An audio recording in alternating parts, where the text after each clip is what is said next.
Bismillahirrahmanirrahim. Assalamualaikum warahmatullahi wabarakatuh. Selamat pagi teman-teman. Selamat datang di mata kuliah manajemen keuangan. Untuk hari ini kita akan belajar yang namanya time value of money. Jadi nilai waktu suatu uang. Ini kita akan pelajari selama 2 minggu atau 2 pertemuan. Oke. Untuk awalnya kita mulai dari objektifnya dulu. Apa sih tujuan kita belajar yang namanya time value of money? Pertama adalah tentang explain the mechanics compounding on bringing the value of the money back to the present. Jadi memang time value of money ini adalah untuk menjelaskan tentang secara mekanis bagaimana mengcompound suatu nilai dari uang tadi dan dapat menilai kembali atau biasanya disebut discounting suatu nilai uang itu kembali ke masa yang sebelumnya atau ke presentnya. Ada 2. Pertama adalah compounding untuk mencari future value, terus discounting untuk mencari yang namanya present value. Oke, di sini saya contohkan dari using timeless visuals cash flow. Jadi yang pertama adalah kalian harus mengetahui untuk memforecast atau kalian mencari yang namanya future value, kalian harus mengetahui yang namanya dulu cash flow-nya dulu supaya kalian tahu bahwa cash flow saya posisinya seperti apa. Jadi biasanya kalau orang-orang di analisis keuangan bicara tentang forecasting akan mencari yang namanya NPV atau net present value, dan mencari future value-nya ke depan itu PFIF. Jadi rumus-rumus itu akan mengacu pada time value yang akan kita cari nantinya. Yang pertama harus tahu adalah cash flow-nya. Jadi the first step, if visualizing cash flow, we can construct a timeline, a linear representations of the timing of the cash flow. Jadi itu harus kita ketahui. Oke, bicara tentang compounding interest concept. Jadi pertama awalnya itu adalah suatu future value itu muncul ketika bahwa nilai uang masa sekarang dan masa mendatang itu berbeda. Tapi dalam artian munculnya perhitungannya atau kita bisa mencari future value-nya atau present value-nya itu karena adanya interest atau bunga. Nah, bunga itu dikenakan bunga itu adalah untuk menutupi yang namanya risiko. Kalau di compounding atau kita mencari future value itu adalah mencari risiko-risiko dari mata uang tadi. Contohnya risiko mata uang itu ada namanya inflasi, di situ juga ada namanya country risk, ada namanya financial risk dan berbagai risiko yang ada di dalamnya. Jadi compound risk itu adalah occur when the interest paid on the investment during the first period is ended to principal. Then during the second period interest is earned on this new sum. Jadi memang kalau kita bicara tentang compounding interest itu ada penambahan nilai dari prinsipal pada saat pertama dan nanti ketika kalian membayar pada saat second period. Terus ada namanya compound interest. Yang kedua pengertiannya adalah the situation in which interest paid on the investment during the first periods is added to the principals. During the second period, interest earned on original principal plus interest earned during the first period. Jadi di sini compounding interest adalah ketika kalian membayar prinsipal pertama, itu kalian membayar dengan nilai yang sesuai dengan pinjamannya atau cicilannya. Ketika kalian bayar ke tahun kedua atau second period, kalian akan membayar sesuai dengan cicilan yang tadi ditambahkan interest rate yang mengikat atau ikut dalam si pembayarannya kalian tadi. Jadi diingat bahwa interest atau bunga itu munculnya karena ada namanya risiko.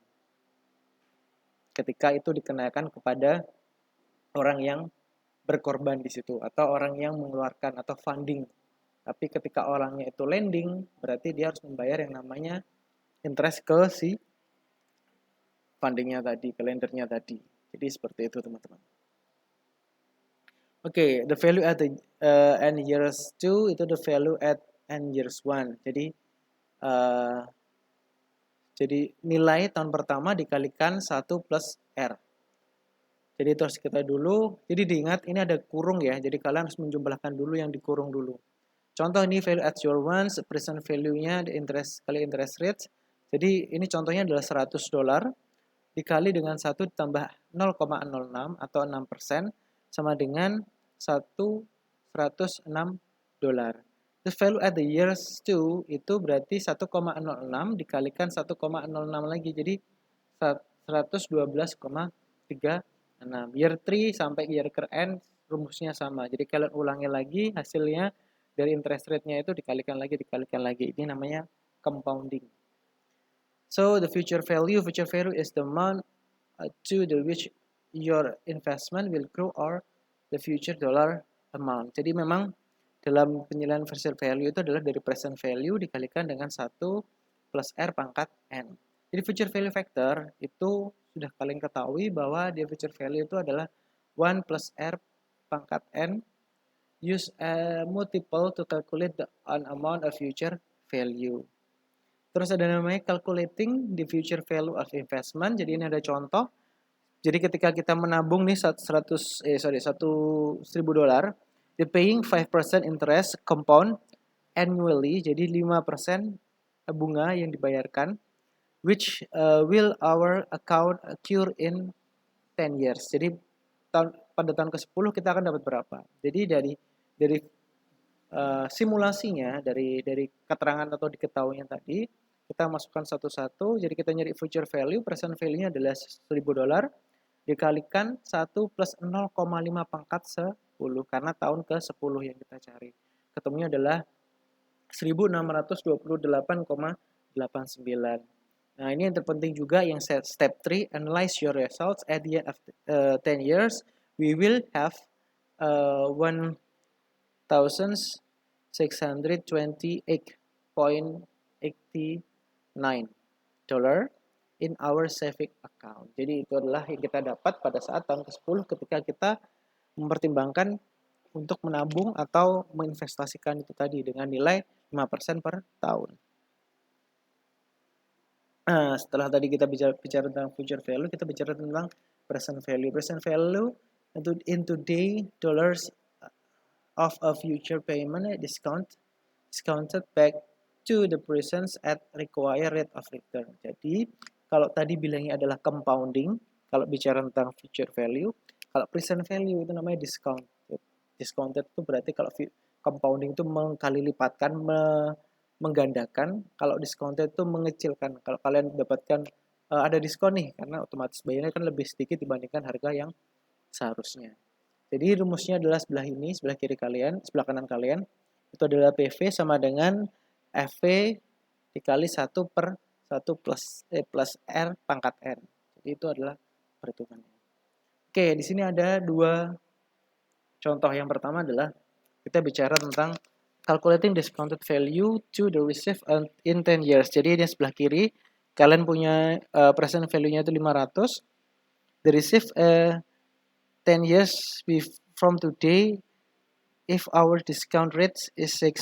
Jadi ketika itu 6%, berapa yang kita dapatkan? Jadi future value nya itu adalah diketahui 500 dan N-nya adalah 10, R-nya adalah 6. Tinggal dimasukkan teman-teman, masukkan bahwa untuk mendapatkan saya $500 pada tahun ke-10, berarti saya harus menabung $279,20 pada saat ini. Jadi perhitungannya seperti itu.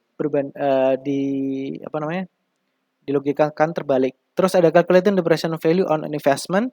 Jadi itu ada ketika kalian punya yield-nya adalah 1.000 to be received in the 7 years dan 1.000 to be received in 10 years. The rate discount is 6%. Jadi kita ada dua perkalian atau dua investasi dengan yield-nya yang sama tapi dengan waktu yang berbeda atau lama investasi yang berbeda. Jadi kalau dihitung dari itu, maka keluar present value-nya itu yang pertama kita hitung yang 7 dan kita hitung yang 10. Ketemunya adalah 1.223,45. Jadi untuk mendapatkan rate yield investasi yang pertama dan yield dari investasi yang kedua, kalian harus mempunyai uang sebesar $1.223,45. Jadi, again, itu adalah the present value as comparables because they are measured in the same time a period dollars. Jadi memang dia menghitungkan dalam satu periode dolar atau periode investasinya. Nah, itu saja yang bisa saya sampaikan teman-teman untuk penyampaian tentang time value of money untuk pertemuan yang pertama. Jadi kita belajar yang namanya tentang future value, present value, dan kita mengetahui nilai uang di masa depan dan masa sekarang berapa. Jadi itu yang bisa saya sampaikan. Mohon maaf jika ada salah kurang dari saya. Saya akhiri wassalamualaikum warahmatullahi wabarakatuh.